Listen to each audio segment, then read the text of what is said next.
안녕하세요, 하피TV입니다. 최근 일본에 급하게 출장 다녀올 일이 있어 짧은 일정으로 다녀왔습니다. 오늘은 도쿄 출장 짬짬이 즐긴 예술 미식 여행을 소개드립니다. 도쿄에 갈 때면 김포 하네다 노선을 이용하는데요. 주말 아침임에도 김포공항은 아직 널널한 편입니다. 운항편이 많지 않아 인천 나리타 노선에 비해 가격이 2배인 것이 흠이죠. 하네다 공항에 도착하니 오타니 쇼헤이가 맞이해주네요. 이미 전설이 된 야구선수죠. 택시를 타고 숙소 긴자로 향합니다. 급하게 온 출장이라 식당을 하나도 예약하지 못해 급히 호텔 컨시어지를 통해 스시 큐베이를 예약했습니다. 스시 큐베이는 국내 스시조와의 제휴로 유명하죠. 군칸 마키라 불리는 군 한 마리 초밥을 만든 것으로 널리 알려졌습니다. 명성만큼 지금도 좋은 맛을 전해주지 못합니다만 여러분께 스시 큐베이를 소개드리고 싶었습니다. 입구에 이 현판은 기타우지 로산진이 쓴 것입니다. 기타우지 로산진은 현재 일본의 미식문화, 특히 현대 가이세키 요리를 정립한 인물로 평가받습니다. 맛의 달인에 나오는 카이바라 유잔의 실제 인물이죠. 서해가 도해가이면서 미식불학부의 모델인 호시가오 카사루라는 식당을 운영한 것도 똑같습니다. 진정한 맛을 알려면 많이 먹어보는 수밖에 없다고 한 인물이죠. 저의 음식 세계관에 큰 영향을 끼친 인물입니다. 국내에도 로산진에 대한 책이 번역되어 여러 권 출간됐습니다. 한번 읽어보시길 권합니다. 제가 이렇게 로산진을 설명한 이유는 큐베이 본관 4층에 미니 로산진 갤러리가 있기 때문인데요. 로산진은 괴팍한 성격 탓에 노년의 주변에 아무도 없었다고 합니다. 이때 유일하게 그의 곁을 마지막까지 지킨 이가 큐베이 일대 창업자였다고 해요. 그래서 현판 글씨를 로산진이 써주고 로산진의 그릇도 많이 보유할 수 있었던 거죠. 그래서 이렇게 작게나마 로산진 갤러리를 꾸며 놓았습니다. 큐베이 찾는 분들 식사 전후에 꼭 한번 들러보시길 권합니다. 이제 식사를 위해 다찌로 안내받았습니다. 어쩌다 보니 외국인 여행객들 사이에 앉았습니다. 이 이야기는 마지막에 다시 언급하겠습니다. 자리에 앉았습니다. 산토리 나마비루부터 제가 노로바이러스에 걸린 후 약 한 달 만에 마시는 맥주라 각별했습니다. 먼저 주도로부터 시작합니다. 네타가 그리 훌륭해 보이진 않죠. 맛도 평범했습니다. 다음은 깜파치, 제빵어입니다. 적절한 간이 역시 큐베이다 싶네요. 이카, 오징어입니다. 위에 뿌려진 소금이 너무 짜서 오징어 맛이 느껴지지 않았습니다. 큐베이가 자랑하는 우니 쿤칸마키입니다.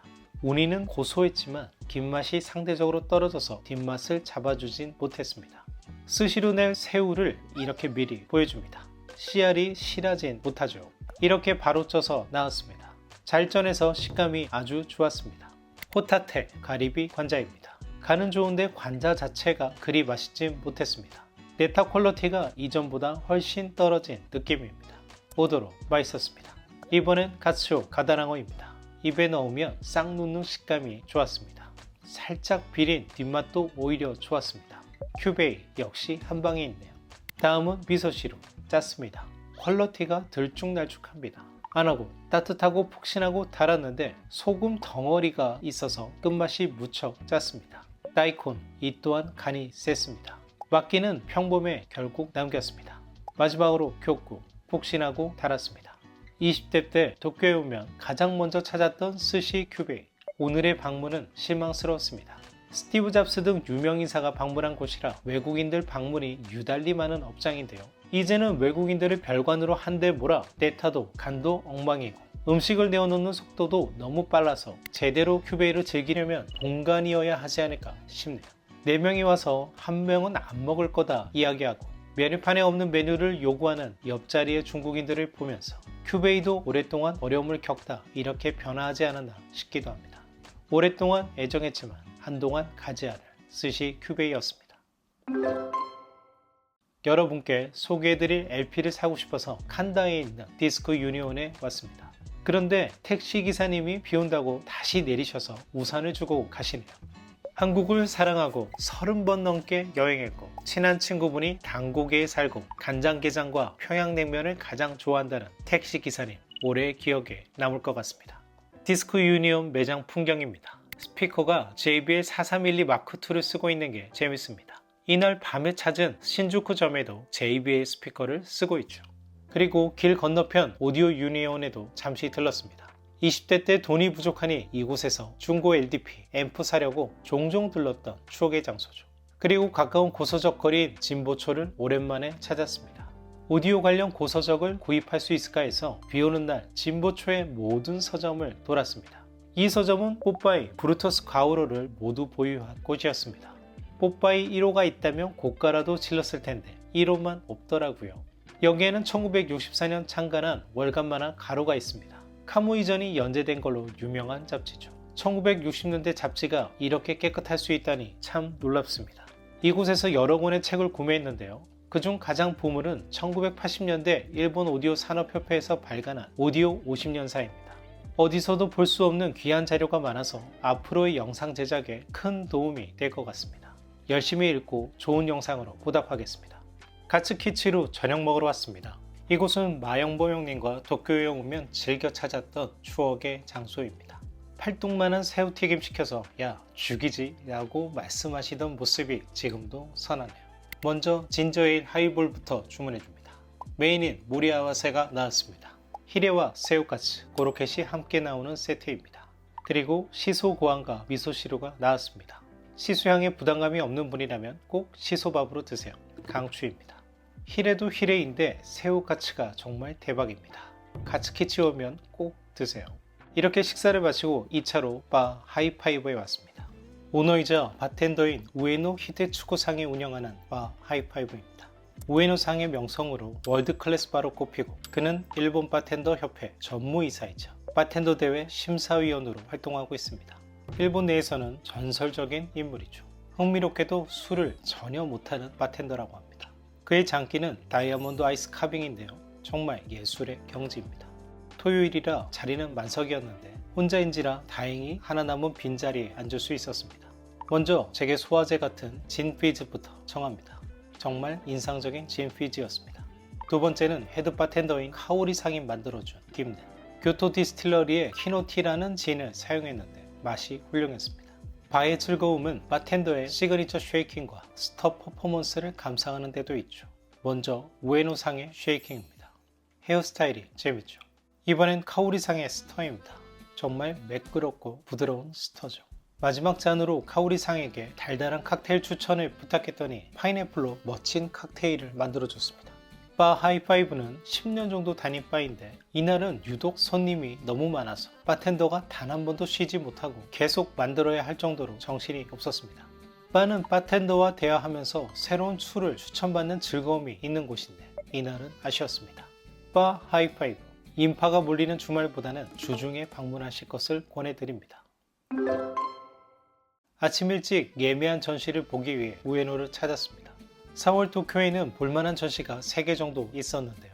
일정이 워낙 타이트해서 국립서양미술관과 도쿄도 미술관 전시만 관람했습니다. 전시 오픈이 9시 반인데 이렇게 길게 입장줄이 서 있네요. 저도 기다렸다 입장합니다. 르꾸르비지에가 설계한 국립서양미술관에 대해서는 입구에 로댕 조각 등 촬영해 놓은 분량이 꽤 있는데요. 분량이 길어져 이번에도 쓰지 못했습니다. 언제 한번 제대로 소개해 드릴게요. 이번 전시의 명은 동경의 땅 브루타뉴입니다. 영문으로는 영감의 원천 브루타뉴라 적혀 있어요. 왜 뜬금없이 브루타뉴인가 싶으실 겁니다. 브루타뉴는 프랑스 북서부 지역을 일컫습니다. 이 지역은 프랑스인의 조상인 갈리아족이 아니라 영국의 앵글로색슨족에게 쫓겨난 켈트족이 살던 지역이었습니다. 그래서 다른 프랑스 지역과 인종, 언어, 풍습이 달랐습니다. 이런 지역들이 꽤 있죠. 영국 남부 머딘과 브라이튼도 프랑스의 잦은 침입으로 프랑스 문화가 혼재된 유산들이 곳곳에 눈에 띕니다. 스페인 바스크 지방도 프랑스 문화의 영향을 강하게 받았죠. 브루타뉴의 이국적인 풍광을 19세기 화가들이 먼저 알아봅니다. 브루타뉴가 전 세계로 널리 알려진 것은 폴 고갱이 1880년 브루타뉴 퐁타벤에 정착하면서부터입니다. 이때 폴 고갱은 브루타뉴 풍경, 여인들 같은 걸작을 남겼죠. 그리고 에밀 베르나르와 클로아조니즘이라는 조류를 창시합니다. 에밀 베르나르의 속죄절이 대표적인 작품입니다. 이렇게 브루타뉴가 유명해지면서 수많은 화가들이 이곳을 찾았고 1900년대 이후에는 성장하기 시작한 일본 화가들이 프랑스로 떠나 브루타뉴에서 유학합니다. 이 전시에서는 이들의 작품도 전시했습니다. 촬영이 가능했던 몇 개의 작품들 소개해봅니다.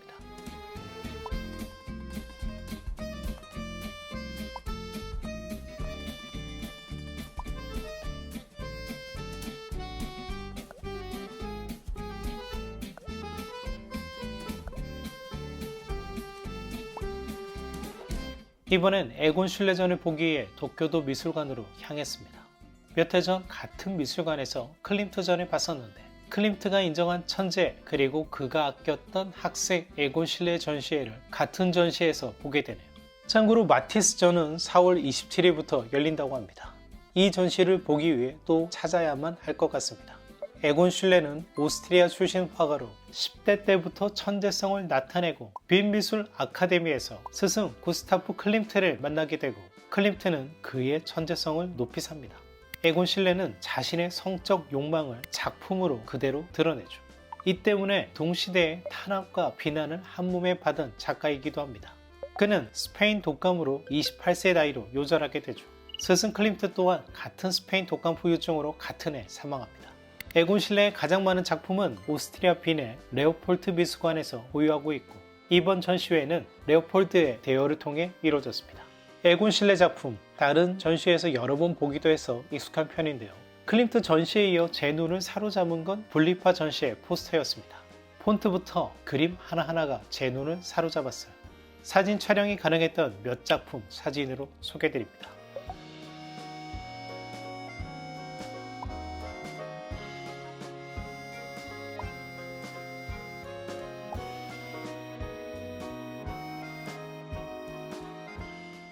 가루이자와에 있는 오가 뮤지컬을 취재하기 위해 신칸센에 올랐습니다.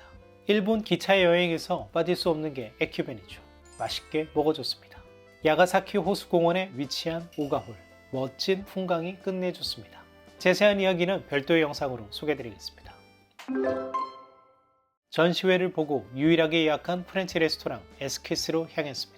미슐랭 투스타 프렌치인 에스키스는 10년 만에 방문인 것 같습니다. 도쿄에서 프렌치 하면 최근엔 로지에나 나리사와를 많이 갔고 혹은 칸테상스를 찾았기 때문에 에스키스는 오랜만인데 의외로 예약이 가능해 찾았습니다. 멋진 뷰를 볼 수 있는 창가 자리로 안내받았습니다. 일단 웰컴 샴페인부터 시작합니다. 미국의 찰스 아이직 샴페인입니다. 이날의 메뉴입니다. 우선 문구가 멋지죠. 진정한 여행은 풍광을 좇는 것이 아니라 새로운 시각을 갖는 것. 프랑스 소설가 마르셀 프루스의 격언입니다. 에스키스 런치는 디저트까지 9종의 코스로 진행됩니다. 샴페인을 위한 스몰 디쉬로 새우와 구스베리가 나왔습니다. 새우는 탱글함보다는 끈적이는 질감으로 조리했는데 맛있었어요. 구스베리는 깨어무는 순간 과육의 식감과 달구신 과즙이 입안을 가득 채웁니다. 정말 인상적이었어요. 완두콩으로 만든 두부에 캐비어를 더한 요리가 나왔습니다. 근데 두부가 정말 끝내줬어요. 여기에 은은한 캐비어가 더해지니 그 조화가 일품이었습니다. 제가 캐비어를 가장 맛있게 먹었던 요리로 기억될 것 같습니다. 아스파라거스 요리입니다. 아스파라거스를 거의 익히지 않아 식감을 살렸고 같이 낸 아카가이, 피조개도 좋았습니다. 쫄깃한 식감이 대단히 인상적이었어요. 그리고 다음에 서빙해줄 빵을 소개해줍니다. 이번엔 송어 요리입니다. 송어 안에 산채와 같은 채소를 같이 내고 위에 스프를 뿌려주는데 스프의 향이 정말 끝내줬습니다. 맛있게 먹었습니다. 같이 내준 빵도 훌륭했어요. 삼치 요리가 나왔습니다. 삼치를 담백하게 구워서 각종 소스와 함께 먹을 수 있게 했습니다. 생선이 물리려던 찰나 메인 디쉬 피존이 나왔습니다. 프렌치 기본이라 할 수 있는 비둘기죠. 겉을 바삭하게 구워서 식감이 아주 좋았습니다. 마지막 게 요리입니다. 게를 버터 소스로 조리해냈습니다. 맛있는데 제 게는 조금 짠 편이었습니다. 첫 번째 디저트로 스펀지 케이크 나왔습니다. 위에 수용풀은 쓴맛을 더해주고 케이크 아래에는 독특하게 샐러리 피클이 있는데요. 단맛과 어우러진 은은한 짠맛을 그려냅니다. 두 번째는 라이스 푸딩이 나왔습니다. 자스민과 라즈베리, 캔디 플라워가 더해졌는데 한 입에 넣어 먹으니 부드럽고 새콤한 식감이 일품이었습니다. 마지막 소화를 위해 더블 에스프레소를 주문했습니다. 에스키스 10년 만에 방문인데 여전히 좋았지만 같은 가격이면 다른 대안들이 떠오르는 것이 사실이죠. 도쿄의 다른 프렌치는 예약이 어렵거나 예약이 가능해도 4인 이상 받는 경우들이 많습니다. 한 테이블당 기본 매출을 보존하겠다는 의미죠. 그래서 저처럼 혼자 혹은 2명이 재패니스 프렌치를 맛보고자 할 때 에스키스 한번 고려해 보시길 바랍니다. 택시를 타고 하네다 공항에 왔습니다. 공항에 오니 제가 자주 찾는 닌교초 이마아니 하네다 공항에 생겼더라고요. 마지막 저녁으로 스키야키 먹어주기로 합니다. 일반 지점과 다른 건 첫 점만 조리해주고 나머지는 셀프입니다. 스키야키 맛있게 먹고 마지막 계란 덮밥까지 해치워졌습니다. 이곳을 찾을 분들은 넉넉하게 오셔야 할 것 같아요. 기본 3-40분 대기에 식사 시간도 최소 30분 이상 걸립니다. 이상 짧았던 도쿄 출장기를 소개해드렸습니다. 올해는 유럽 등 다양한 지역을 방문할 예정이니 앞으로의 하피TV 여행기도 기대해 주시길 바랍니다. 지금까지 하피TV였습니다. 감사합니다.